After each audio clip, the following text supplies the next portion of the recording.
हाय दोस्तों, आपका स्वागत है हमारे YouTube चैनल पर। आज हम लोग पढ़ने वाले हैं हैमिंग कोड के बारे में। तो हैमिंग कोड क्या है? एरर करेक्शन टेक्निक है। देखिए, अभी तक हमने एरर डिटेक्शन टेक्निक में simple parity, 2D parity, CRC, checksum ऐसे बहुत सारे टेक्निक देख चुके हैं, लेकिन एरर करेक्शन में अभी तक हमने एक भी नहीं पढ़ा। और हमारा यही आखिरी और लास्ट रहेगा हैमिंग कोड, क्योंकि एक ही एरर करेक्शन टेक्निक है। इसलिए हम लोग आज के वीडियो में इसको डिटेल में पढ़ेंगे कि हैमिंग कोड कैसे एरर को करेक्ट करता है। हमारा पहला पॉइंट है Hamming code is a error correction technique. ये तो हमें पता ही है कि हैमिंग कोड हमारा एरर करेक्शन टेक्निक है। Hamming code can be detect one bit error only. जो ये हमारा हैमिंग कोड है वह एक ही बिट के एरर को करेक्ट कर सकता है। मतलब एक से ज्यादा अगर बिट करप्ट हुए तो उसको वो करेक्ट नहीं कर सकता, सिर्फ एक बिट के एरर को करेक्ट कर सकता है। थर्ड है हमारा Hamming code can be detect up to 2 bit error. मतलब करेक्ट एक बिट तक कर सकता है, लेकिन डिटेक्ट 2 बिट तक कर सकता है। तो बस यही 3 पॉइंट है इंपॉर्टेंट पॉइंट हैमिंग कोड के बारे में। अब हम लोग इसको कैसे इंप्लीमेंट करेंगे वो भी देख लेते हैं। सेंडर भेजेगा मैसेज m बिट, फिर उसके साथ कुछ रिडंडेंट बिट r ऐड होगा, फिर जो ट्रांसमिट डेटा होगा वो क्या होगा, n equal to m plus r। मतलब हमारा जो m रहेगा वो मैसेज बिट रहेगा और r हमारा रिडंडेंट बिट होगा। तो हम लोग r मतलब रिडंडेंट बिट कैसे फाइंड आउट करेंगे, तो पहले वो देख लेते हैं। According to Hamming code, according to Hamming code, number of redundant bit m plus r plus 1 less than equal to 2 raised to r, where r is lower limitation। देखिए, अगर हमें number of redundant bit find out करना है तो हम लोग क्या करेंगे, m plus r plus 1 less than equal to 2 raise to r, और जो r की वैल्यू रहेगी वो लोअर लिमिटेशन लेंगे। तो इस कंडीशन को फॉलो करके हम लोग number of redundant bit find out कर सकते हैं। तो इस चीज को हम लोग क्वेश्चन से जब इंप्लीमेंट करेंगे तो ये आपका हैमिंग कोड जो भी करेक्शन टेक्निक है ये आपको इन डेप्थ में समझ जाएगा। तो चलिए हम लोग एक क्वेश्चन लेते हैं और इसको आसानी से सॉल्व करते हैं। अब देखिए, हमारा डेटा बिट लेते पहले। जो हमारा डेटा रहेगा वो क्या है, 1010111। ये हमारा 7 बिट का डेटा बिट है। फिर तो हम लोग लिख देते हैं m इक्वल टू 7 बिट, और हमारा r की वैल्यू भी दिया है 4 बिट, मतलब 4 बिट का हमारा रिडंडेंट बिट रहेगा। ये हमें 2 चीज दिया है। अब हमें क्या करना है, ट्रांसमिट डेटा को ट्रांसमिट करना है और रिसीवर के पास कैसे वो जाएगा वो सारे प्रोसेस को हम लोग यहाँ क्लियर करने वाले हैं। तो सबसे पहले हम लोग क्या करेंगे, देखिए हमें m और r मिला है तो हम लोग क्या करेंगे, हमने ट्रांसमिट डेटा क्या होने वाला है वो हम लोग फाइंड आउट कर लेते हैं। मतलब हमारा n की वैल्यू क्या होगा, तो n is equal to m plus r होता है। मतलब 7 प्लस 4 कितना हो गया, 11 बिट हो गया। तो मतलब हमारा जो डेटा ट्रांसमिट होने वाला है वो है 11 बिट का। यहां तक तो हमने क्लियर है। अब हम लोग इस कंडीशन को फॉलो करते हैं, मतलब हमें रिडंडेंट बिट फाइंड आउट करना है। तो हमें कैसे करेंगे, हम लोग क्या करेंगे, अगर r की वैल्यू 1 लेते हैं, ठीक है, तो क्या होगा, m क्या है, 7 बिट है, तो 7 plus 1 less than equal to 2 raise to 1। तो क्या वैल्यू आएगी, अब देखिए 7 प्लस 1 8 9, तो 9 less than equal to 2 raise to 1, मतलब 2 हो गया।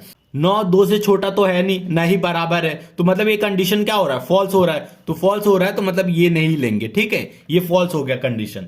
अब हम लोग r की वैल्यू देखिए 1 लिए, अब r की वैल्यू बढ़ाते हैं हम लोग। तो r की वैल्यू डायरेक्ट मैं 3 लेता हूं, देखिए, तो 7 plus 3 plus 1 less than equal to 2 raise to 3। तो इसकी वैल्यू क्या आएगी, 7 प्लस 3 10 11, तो 11 less than equal to 2 raise to 3 कितना हो गया, 8 हो गया। देखिए 11 भी छोटा नहीं है 8 से, तो मतलब ये कंडीशन अभी भी मतलब ना छोटा है ना बराबर है, बड़ा है। तो हम लोग क्या करेंगे, कंडीशन फॉल्स हो गया, तो मतलब हम लोग आगे बढ़ेंगे। r की वैल्यू हम लोग क्या लेते हैं, 4 लेते हैं। तो r की वैल्यू 4 लेने पे क्या होगा, 7 plus 4 plus 1 less than equal to 2 raise to 4। तो इसकी वैल्यू क्या आएगी, 7 प्लस 4 11 12, तो 12 less than equal to 2 raise to 4 कितना हो गया, 16 हो गया। देखिए 12 छोटा है 16 से, मतलब ये कंडीशन ट्रू हो रहा है। तो इसको हम लोग लोअर लिमिटेशन के नाम पे ले लेंगे, क्योंकि यही हमारा पहला है। एक और ले लेते हैं जिससे आपके सारे डाउट क्लियर हो जाए। r की वैल्यू मैं 5 ले रहा हूं, तो r की वैल्यू 5 लेंगे तो क्या होगा, 7 plus 5 plus 1 less than equal to 2⁵ तो इसकी वैल्यू क्या आएगी? 7 प्लस 5 कितना हो गया? 12। 12 प्लस 1 कितना हो गया? 13। तो 13 लेस देन इक्वल टू 2⁵ कितना हो गया?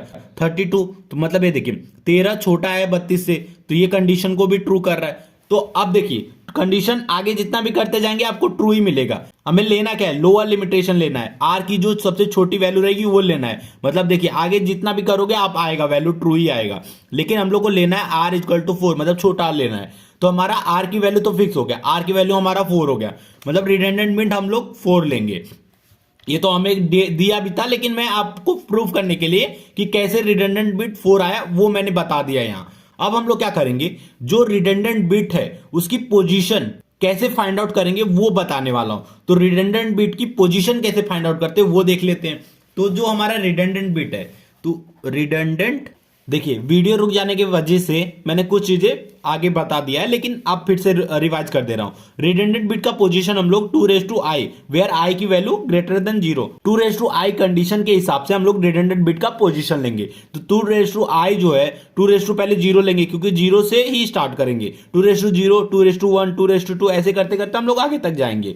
तो इस हिसाब से हम लोग रिडंडेंट बिट का पोजीशन लेंगे। अब देखिए जो हमारा डेटा है, डेटा प्लस रिडंडेंट बिट, वो हमारा हो गया, हम लोग डेटा ट्रांसमिट करने वाले हैं। तो हमारा देखिए n equal to m plus r कितना आता है? 11 बिट आता है। तो हम लोग क्या करेंगे, पहले 11 बिट के लिए हम लोग नंबर लिख देंगे 1 से लेके 11 तक। फिर हम लोग क्या करेंगे, जो रिडंडेंट बिट की पोजीशन है उस पर हम लोग बॉक्स बना लेंगे कि हम लोग इसके अंदर क्या फिलअप करेंगे। तो हम लोग 2⁵0 पे हम लोग क्या करेंगे, अपना पोजीशन बना लेंगे, एक बॉक्स बना लेंगे। 2⁵1, 1 का मतलब हो गया 2, तो इस पे भी हमारा क्या आएगा, रिडंडेंट बिट आने वाला है। फिर उसके बाद 2⁵2 मतलब 4, तो 4 पे भी क्या आएगा हमारा, रिडंडेंट बिट आएगा। फिर उसके बाद 2⁵3 मतलब 8, तो इस पे भी हमारा रिडंडेंट बिट आएगा, मतलब इस पोजीशन पे। फिर 2⁵4 16, तो 16 है नहीं तो हम लोग आगे छोड़ देंगे। मतलब ये हमारे जो 4 बिट का पोजीशन है ये हमारे रिडंडेंट बिट फिलअप होंगे। जो बाकी बच गए वहां हम लोग क्या करेंगे, अपना डेटा फिलअप करेंगे। तो हमारा डेटा क्या है, अब देखिए 10101111 ये हमारा डेटा है। तो हम लोग क्या करेंगे, इसी लाइन मतलब इसी पोजीशन में हम लोग डेटा को भेज देंगे। तो 3 पे क्या आएगा, 1 आएगा, फिर 0, फिर 1, फिर 0, 1 1 1। अब देखिए जो जगह बचा था हमने 101011 फिलअप कर दिया।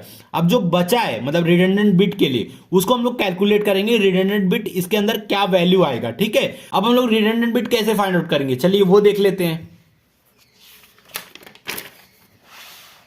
अब देखिए जो आपकी 11 बिट है, पहले आप लिख दीजिए 11 बिट, 1 2 3 4 5 6 7 8 9 10 11। ठीक है, ये हमारे 11 बिट शेयर मतलब शेयर रिसीवर को भेजने वाले हैं। तो हम लोग क्या करेंगे, इसको हम लोग इसका एक्सपोर्टेंशियल लेंगे, मतलब 2 के पावर में लेंगे। तो इसका 2 के पावर में क्या होगा, 2⁵0 का मतलब क्या हो गया, 1 हो गया, इक्वल टू 2⁵1, 2⁵1 का मतलब क्या हो गया, 2 हो गया। ठीक है, अब हम लोग क्या लेंगे, 3 कैसे आएगा, 2⁵1 का मतलब हो गया 2 प्लस 2⁵0 का मतलब हो गया 3, मतलब 2⁵1 प्लस 2⁵0 क्या हो गया, 3 हो गया। फिर उसके बाद 2⁵2 मतलब 4 हो गया। फिर उसके बाद 2⁵2 कितना हो गया, 4 हो गया, प्लस 1 चाहिए तो 2⁵0। तो इसी तरह हम लोग करते चलेंगे, पूरे को फिलअप कर लेंगे। तो यहां क्या आएगा, 2 प्लस 2⁵1 मतलब 4 प्लस 2 कितना हो गया, 6 हो गया। फिर उसके बाद 2⁵2 प्लस 2⁵1 प्लस 2⁵0 तो कितना हो गया, 7 आ गया। 8 कैसे आएगा, 2⁵3। फिर 9 कैसे आएगा, 2⁵3 प्लस 2⁵0। 10 कैसे आएगा, 2⁵3 प्लस 2⁵3 कितना, 8 हो गया। 2⁵1 कितना हो गया, 2 हो गया। तो 8 प्लस 2 कितना हो गया, 10 हो गया। फिर 2⁵3 प्लस 2⁵1 प्लस 2⁵0 कितना हो गया, 11 आ गया। देखिए हमने सबका पावर में लिख दिया, 2 के पावर में लिख दिया, जिससे आपको कंफ्यूजन नहीं होगा। तो ये 2 के पावर में लिखा क्यों, ये अभी आपको थोड़ी देर पे क्लियर हो जाएगा, क्योंकि हम लोग बिट पे काम कर रहे हैं और बिट की पोजीशन हम लोग 2 के पावर से डिनोट करते हैं, इसलिए मैंने इसको 2 के पावर में लिखा है। अब ये यूज कैसे होगा वो देख लीजिए। अब ये देखिए इसमें हमारा पैरिटी बिट, कौन सी पैरिटी बिट हम लोग यार रिडंडेंट बिट दोनों बोल सकते हैं। तो कौन सी पैरिटी बिट होने वाली है, तो जो P1 है ये हमारी पैरिटी बिट है, जो P3 है वो हमारी पैरिटी बिट है, जो P2 है वो भी हमारी पैरिटी बिट है, और जो P8 है, तो ये हमारे जो 4 पैरिटी बिट है, इसी को हम लोग क्या करने कैलकुलेट करने वाले। तो सबसे पहले हम लोग P1 को कैलकुलेट करते हैं। तो P1 के लिए कैलकुलेट करने के लिए हम लोग क्या करेंगे, सिंपली लिखेंगे P1 P1, ठीक है। P1 लिखने के बाद आप देखिए P1 की पोजीशन क्या है, जो हमारा P1 है उसकी पोजीशन है 1, मतलब हमारा नंबर क्या है 1। तो अभी इसमें देखिए, अब इसकी पोजीशन 1 है, तो 1 पे क्या है 2 to 0। 2 to 0 कौन कौन से नंबर में आया है उस नंबर को हम लोग क्या लिखेंगे, P1 में लिख देंगे। तो 2 to 1 में क्या क्या है, 0 आया है, 3 आया है, 5 आया है, फिर उसके बाद 7 आया है, फिर उसके बाद 9 आया है, फिर उसके बाद 11। मतलब इन नंबर में हमारा 2 to 0 आया है। तो हम लोग क्या करेंगे, इस नंबर को लिख लेंगे। तो इस नंबर को लिखेंगे तो पहले किस पे आया, 1 पे आया है, फिर उसके बाद 3 पे आया, फिर 5 पे आया, फिर 7 पे आया है, फिर 9 पे आया है, फिर उसके बाद 11 पे आया। तो मतलब इस नंबर के अंदर 2 to 0 आया है। तो हमारा जो ये P1 है, मतलब ये वाला जो नंबर है, इसकी बिट हमें पता नहीं है, लेकिन 3, 5, 7, 8, 9, 11 यहां हमें नंबर पता है कि इसकी बिट क्या होगी। मतलब 3 पे कौन सी बिट है वो देख लीजिए। अब देखिए 3 पोजीशन पे हमारा बिट है 1, तो हम लोग क्या करेंगे, 3 पोजीशन पे जो बिट है 1 वो लिख लेंगे। अब देखिए 3 पे पोजीशन पे क्या है, नंबर 1 है। फिर 5 पे देखिए, अब 5 पे देखिए, 5 पे क्या है, 0 है, तो 0 लिख दीजिए, 0 लिख दिए। फिर उसके बाद 7 पे देख लीजिए, 7, 9, 11 देखिए, 7 पे है 0, 9 पे है 1, 11 पे 1, मतलब 0, 1, 1, तो 0, 1, 1 लिख दीजिए, 0, 1, 1। तो अब हमारा वैल्यू क्या आ गया, 1, 0, 0, 1, 1। तो हमारे P1 के सारे वैल्यू आ गई। लेकिन अगर हम लोग इवन पैरिटी यूज कर रहे हैं तो हमें क्या करना है, यहां इवन बनाना। तो इवन बनाने के लिए हम लोग क्या करेंगे, देखिए 1, 1, 1, ये 3 बार 1 आ रहा है। अगर हम लोग एक बार और 1 ऐड करेंगे तो ये क्या हो गया, इवन पैरिटी हो जाएगा। तो हम लोग क्या करेंगे, एक 1 लिखे, तो जिससे इवन पैरिटी हो गया। और हमने क्या किया, P1 की पैरिटी बिट कैलकुलेट कर ली, मतलब रिडंडेंट बिट हम लोग कैलकुलेट कर लिए 1। हमने सिंपली क्या किया, P1 का रिडंडेंट बिट 1 लिख दिया 20 पोजीशन पे। सेम P1 की तरह हम लोग P2, P4 और P8 का रिडंडेंट बिट कैलकुलेट करेंगे। तो अब हम लोग P2 का कैलकुलेट करते हैं रिडंडेंट बिट। अब देखिए, अब P2 है, तो P2 पे हम लोग क्या करेंगे, 2 पोजीशन पे देखेंगे कौन सा नंबर है। 2 पोजीशन पे 2 to 1 है। अब जहां जहां 2 to 1 रहेगा उस नंबर को हम लोग लिख लेंगे। तो 2 to 1 किस पे, 2 पे, तो 2 लिखा। फिर 2 to 1 3 पे, 3 लिखा। देखिए 4, 5 पे है नहीं, 2 to 6 पे 2 to 1 है, तो हमने 6, 7 लिख दिया। फिर 8 और 9 पे है नहीं, 10, 11 पे है, तो 10, 11 लिख दिया। ठीक है, तो हमने जहां जहां 2 to 1 था हमने सिंपली उसको लिख दिया। अब उसके बाद देखिए 2, 3, 7, 10, 11 इसका तो हमें पता है बिट, इसका बिट क्या है। सबसे पहले हम लोग क्या करेंगे, 3, 6, 7, 10, 11 पोजीशन पे जो बिट है उसको हम लोग लिख लेते हैं। तो 3, तो देखिए 3 पे क्या है, 1 है, हमने यहां ही कैलकुलेट किया था। 7 पे क्या है, 0 है, तो 0 लिख देते हैं। 11 पे क्या है, 1 है। अब 6 और 10 पे देखते हैं कौन सा बिट है। अब देखिए 6 पे है 1 और 10 पे है 1, तो 6 पे है 1, 10 पे है 1, तो हमने कैलकुलेट कर लिया। अब देखिए 1, 1, 1, 1 मतलब 4 1 है, इवन है, तो इवन है तो 0 ऐड कर देंगे। तो सिंपली हम लोग P2 पे 0 ऐड कर लिया। ठीक है, तो हमने P2 का भी रिडंडेंट बिट फाइंड आउट कर लिया। अब P2 का हमने रिडंडेंट बिट क्या फाइंड आउट किया, 0 है। देखिए P2 का हमारा रिडंडेंट बिट 0 आ गया। अब हम लोग P4 और P8 का भी कैलकुलेट कर लेते हैं। तो P4 का कैसे करेंगे, ये देखिए P4 का रिडंडेंट बिट कैलकुलेट करते हैं। तो P4 का क्या, देखिए P4 की वैल्यू है 2 to 2, मतलब 2 to 2 जहां जहां आएगी हम लोग उस नंबर को लिख देंगे। तो पहला तो 4 है, 4 लिख दीजिए। फिर उसके बाद देखिए 4 के बाद 2 to 2 5 पे है, अब 5 लिख दीजिए। फिर उसके बाद देखिए 6 पे भी है, 7 पे भी है, तो 7 पे लिख, तो 6 पे लिख दीजिए और 7 पे लिख दीजिए। फिर 8, 9, 10, 11 पे नहीं है, तो हम लोग क्या करेंगे 4, 5, 6, 7 लिख देंगे। फिर उसके बाद देखिए हमें तो 4 का कैलकुलेट करना है ना, हमें तो 4 का कैलकुलेट करना है। 5, 6, 7 हमें पता है, तो 5, 6, 7 पे क्या है, तो 5 पे है 0, तो 0 लिख दीजिए। 6 पे है 1, तो 1 लिख दीजिए। और 7 पे है 0, तो 0 लिख दीजिए। अब देखिए 1 ये तो ऑड है, अगर हम लोग 1 ऐड करेंगे तो इवन पैरिटी हो जाएगा। तो हम लोग सिंपली क्या करेंगे, 1 ऐड करके इवन पैरिटी बना देंगे। तो P4 का भी हमें फाइंड आउट हो गया। तो P4 का क्या वैल्यू आएगा, 1 आएगा। तो हम लोग P4 भी कैलकुलेट कर लिए। अब P8 बचा है, तो P8 भी लिख देते हैं। P8। अब P8 पे देखते क्या है 2/3, मतलब 2/3 जहां जहां है वो नंबर लिख देंगे। तो 2/3 8 पे है, 2/3 9 पे है, 2/3 10 पे है, 2/3 11 पे, मतलब 8 9 10 11। तो लिख देते 8 9 10 11। अब देखिए 8 की वैल्यू तो हमें कैलकुलेट करनी है, हमें पता नहीं है, तो हम लोग इसको बॉक्स में डाल देते हैं। अब 9 10 11, तो 9 पे क्या है हमारा 1 है, ये देखिए हमने 9 पे 1 लिखा है, तो 9 पे 1 लिख देते हैं। 10 पे क्या है 1 है, 11 पे क्या है 1 है, ठीक है। अब हमें इवन पैरिटी बनाना है, तो इवन पैरिटी के लिए क्या करेंगे 1 1 1 ऑड हो गया, तो एक 1 ऐड करेंगे तो जिससे इवन पैरिटी हो जाएगा। तो हमारा P8 का रिडंडेंट बिट भी कैलकुलेट कर लिए, तो P8 के 8 पोजीशन पे हमारा क्या रहेगा रिडंडेंट बिट 1 रहेगा। तो हमने 1 0 1 1 ये हमें फाइंड आउट कर लिया। अब हमने रिडंडेंट बिट की पोजीशन पे कौन कौन सा रिडंडेंट बिट आएगा वो हमने लिख दिया 1 0 1 1, ये हमारा रिडंडेंट बिट हो गया। अब हम लोग को क्या करना है, अब देखिए सबका हमने लिख दिया। अब जो हम लोग डेटा ट्रांसमिट करने वाले वो देख लेते हैं। तो मतलब ट्रांसमिटेड डेटा, तो ट्रांसमिटेड डेटा क्या होगा, ये देखिए 1 0 1 1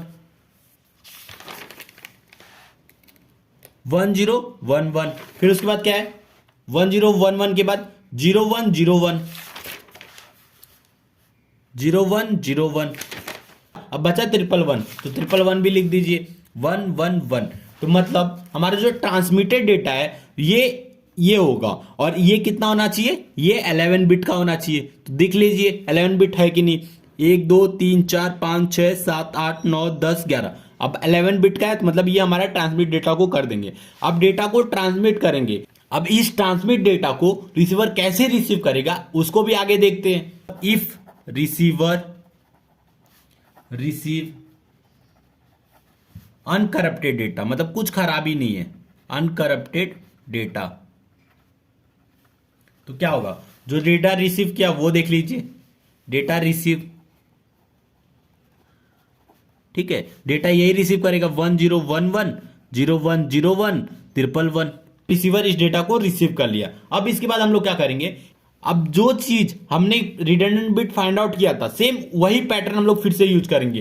तो इसके अंदर हमारा रिडंडेंट बिट का पोजीशन क्या था, पहला तो 1 था, फिर 0 था, फिर उसके बाद 4 था, तो 4 ये होगा, फिर उसके बाद 8 होगा, तो 8 हमारा क्या होगा ये होगा, ठीक है। तो हमने ये चीज पोजीशन को फाइंड आउट करना है, मतलब P1, फिर उसके बाद P2, फिर उसके बाद P4, फिर उसके बाद P8, ये हमारे 4 जो रिडंडेंट बिट की पोजीशन है, इसी को हम लोग को कैलकुलेट करना है। जैसे हम लोग P1 P2 P4 P8 ऐसे कैलकुलेट किए थे, सेम इसी तरह हम लोग कैलकुलेट करेंगे। सबसे पहले हम लोग क्या करेंगे P1 को कैलकुलेट करेंगे। अब P1 का नंबर क्या था वो लिख दीजिए। तो P1 का नंबर ये देखिए, P1 का नंबर था 1 3 5 7 9 11, तो आप लिख दीजिए सिंपली 1 3 5 7 9 11, ठीक है, ये हमने लिख दिया। अब से ये बॉक्स पे हम लोग क्या करेंगे, ये तो हमें फाइंड आउट करना है।